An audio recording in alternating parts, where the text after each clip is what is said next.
Kuule, mis siis, kui ma ütleksin sulle, et peaaegu kõik, mida meile ilu kohta on õpetatud, on vale? Unosta ära see jutt, et ilu on lihtsalt vaataja silmades. Täna süveneme filosoof Dietrich von Hildebrandi mõtetesse ja avastame ilu palju sügavama, kadunud tähenduse. Alustamegi, eks ole, sellest küsimusest, mida me kõik oleme kuulnud ja ilmselt ka ise öelnud. Kas ilu on tõesti lihtsalt tunne? On see puhtalt vaataja silmades? See on, kahtlemata tänapäeva mantra, aga kas see on ka tõde? Sest mõtle korraks, mis on selle vaatepunkti päris karm tagajärg. Kui ilu on kuigest isiklik eelistus, siis pole ju tegelikult vahet, kui meie linnad muutuvad halliks, meie kunst tühjaks ja meie keskkond ilutumaks. Ja just siin ongi mängus panused selles, mida on nimetatud sõjaks ilu vastu. Aga mis siis, kui on hoopis teine lähenemine? Vaatamegi seda nüüd. Filosoof Dietrich von Hildebrand tuleb ja esitab täiesti radikaalse vastuväite. Tema väidab, et me oleme ilust täielikult valesti aru saanud. Ja tema filosoofia keskmes on see on tõesti võimas idee, objektiivne ilu. Hildebrandi järgi ei ole ilu meie reaktsioon millelegi, see on asja enda olemuslik omadus, tõde, mis eksisteerib väljaspool meid ja lihtsalt ootab, et me selle ära tunneksime. Ja siin me näemegi seda kontrasti must-valgel. Ühel pool on see tänapäevane vaade.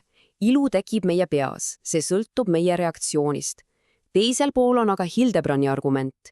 Ilu on objektis endas, sõltumata sellest, mida meie sellest arvame. Üks on tunne, teine on tõde. Aga Hildebrand läheb isegi sammu võrra kaugemale. Ta ütleb põhimõtteliselt, et sa ei saa ilu päriselt kogeda, kui sa ei tunnista, et see on midagi reaalset, midagi objektiivset. Vastasel juhul koged sa lihtsalt omaenda tunnet, mitte ilu ennast.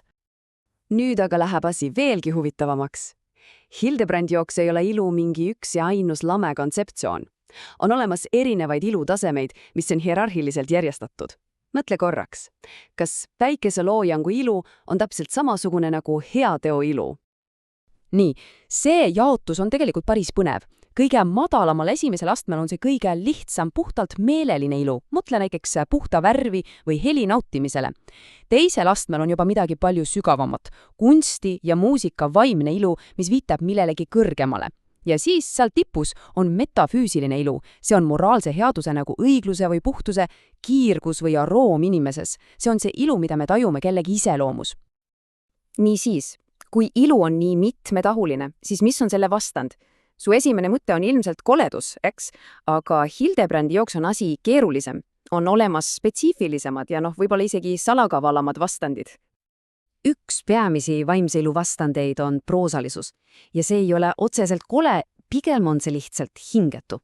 Kujuta ette sellist mehaanilist argist vaimu, mis ei suuda tajuda luulet kunsti sügavamat tähendust. See on maailm ilma maagiata. Ja teine oluline vastand on keskparasus. Tead küll, see leige mitte midagi itlev hoiak, mis väldib kõike suurt ja absoluutset. See on filisterlik meelelaad, mis lausa vihkab tõelist ilust, sest see esitab väljakutse selle mugavale, hallile keskteele. Nii et siit joonistub välja päris selge muster, eks ole. Metafüüsilise ilu, ehk siis vooruse ilu, otsene vastand on moraalne koledus, patt või kurjus. Aga kunsti- ja arhitektuuri ilu vastandid on midagi muud. Need on triviaalsus ja igavus. Okei, ma saan aru, see kõik võib tunduda natuke, filosoofiline ja abstraktne.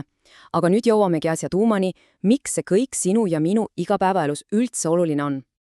Ja siin on see otsustav konks. Hildebrandi jaoks ei ole ilu mingi passiivne objekt seina peal, mida me lihtsalt vaatame. Ei, see on aktiivne jõud, mis räägib meiega, millel on meile sõnum. See kutsub meid üles peatuma, märkama ja vastu võtma midagi endast suuremat. Ja sellel sõnumil on täiesti reaalsed tagajärjed. Meie ümbrus mõjutab meid objektiivselt, kas me seda märkame või mitte. Ilus keskkond on vajalik meie heaoluks. Mõtle sellele pildile, mida sa näed. Kole rõhuv arhitektuur võib sõna otseses mõttes tekitada lootusetust, samas kui ilu ja avarus tõstavad meid. Meie esteetiline maailm vormibki seda, kelleks me saame. Ja kõik see viib meid lõpuks Hildebrandi suure sünteesini sellest, mis on inimelus tõeliselt oluline.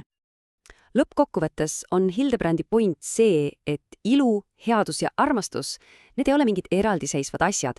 Need on 3 põhilist reaalsust, 3 niinimetatud ürgfenomeeni, mis on sügavalt omavahel läbi põimunud.